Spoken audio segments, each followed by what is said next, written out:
Alright, hey, welcome to the coffee talk. Alright, so it is the 30th, June 30th, last day of the month, Saturday.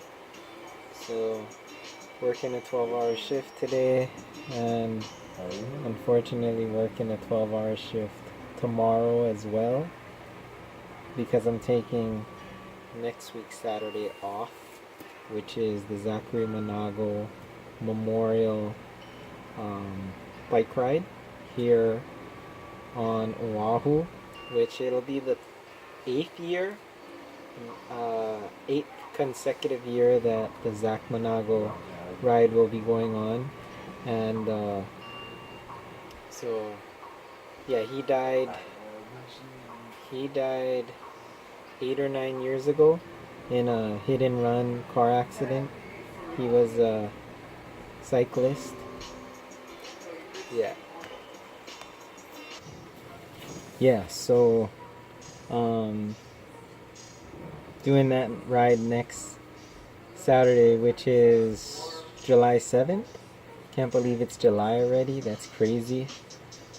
We're like more than more than halfway through the year. Totally crazy.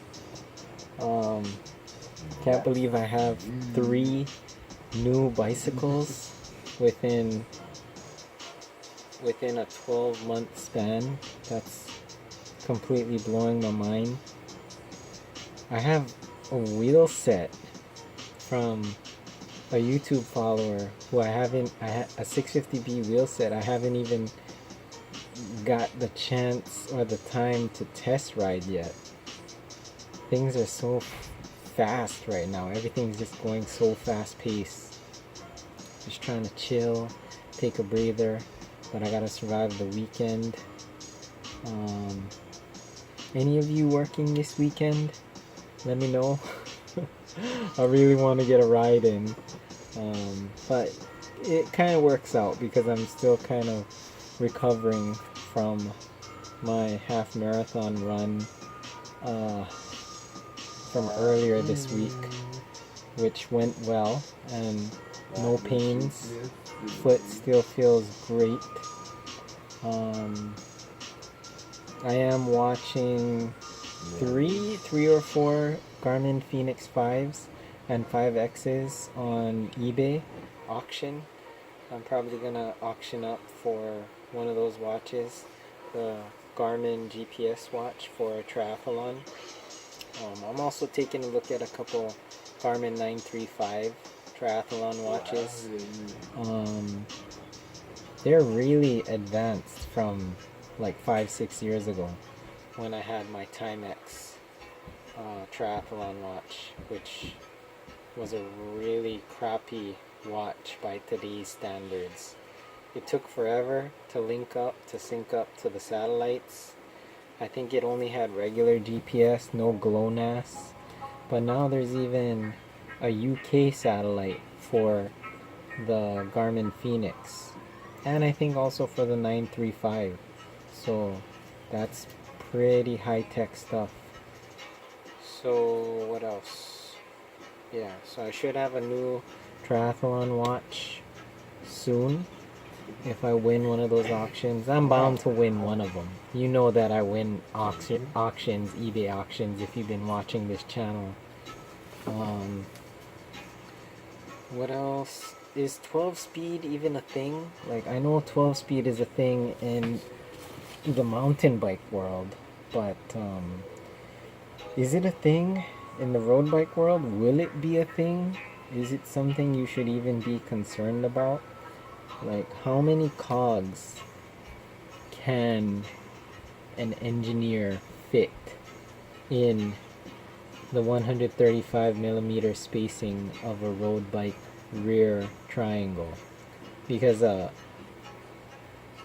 believe a mountain bike is 145mm spacing for the rear triangle, for the hub spacing, so they could technically fit one more cog with a even skinnier chain than an 11-speed chain.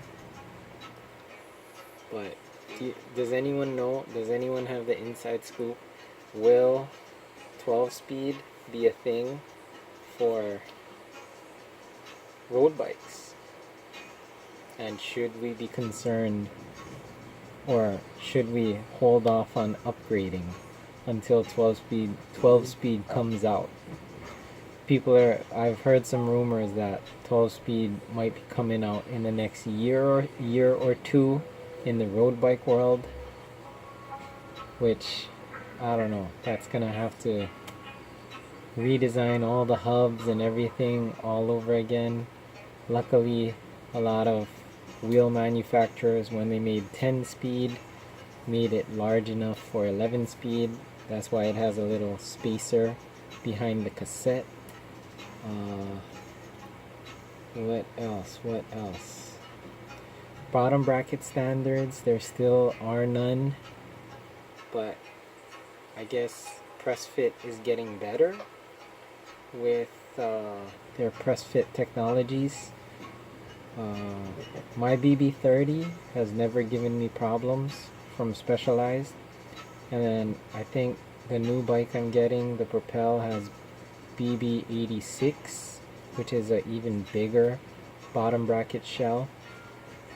So I don't know, am I a giant convert from Specialized? Have I gone to the dark side? You know, it kind of comes and goes. Like, I would say 5 years ago, Specialized was on top of their game as far as road bikes, tri bikes, mountain bikes, all different categories. And then Cannondale had their spark of interest. Scott was here and there. Willier here and there. Giant was always the elephant in the room. Like, I heard people talk about Giant, but like I didn't know the extent of their reach.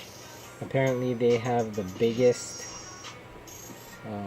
bike manufacturing warehouse in Taiwan, and chances are, if you got a bike from Cannondale, Specialized, Trek, and your bike has a sticker that says made in Taiwan, chances are that bike was made in a Giant warehouse. That Giant lays up their own carbon fiber.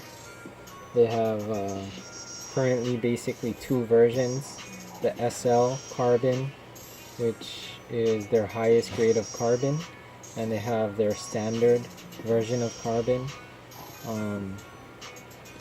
And they do all their own layups there, so they control everything from the ground up. I think that's pretty amazing. They hardly outsource stuff, and they're new, not really new, but they're proprietary parts as far as headsets, stems, seat posts, seats, things like that are really, really good. And they tend to also use either Shimano or SRAM full group sets on their bike. They don't really mix and match, which is great. It's a great value for the consumer. And the price point. Coming from my perspective, I was looking at the price points for aero bikes, the Venge, Specialized Venge, Vias, the Trek Madone, and the Giant Propel. Take those three bikes, put them side by side with similar group sets. The price points of all three are going to be way different, with, I believe, the Trek being at the highest price point, and then the Specialized Venge Vias, and then the Giant Propel. Are the other bikes more aero? Are the other bikes more light? Are the other bikes more stiff? Only time will tell, but the price point is kind of a big factor. And I don't know too much about Giant's warranty department, but their price point is good enough for me to convert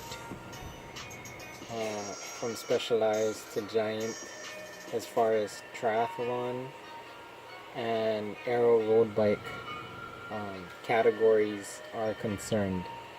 I don't know about the mountain bike world or the cyclocross or the gravel bike area, because I haven't looked into those. But yeah, that is the coffee talk for today. Bye bye.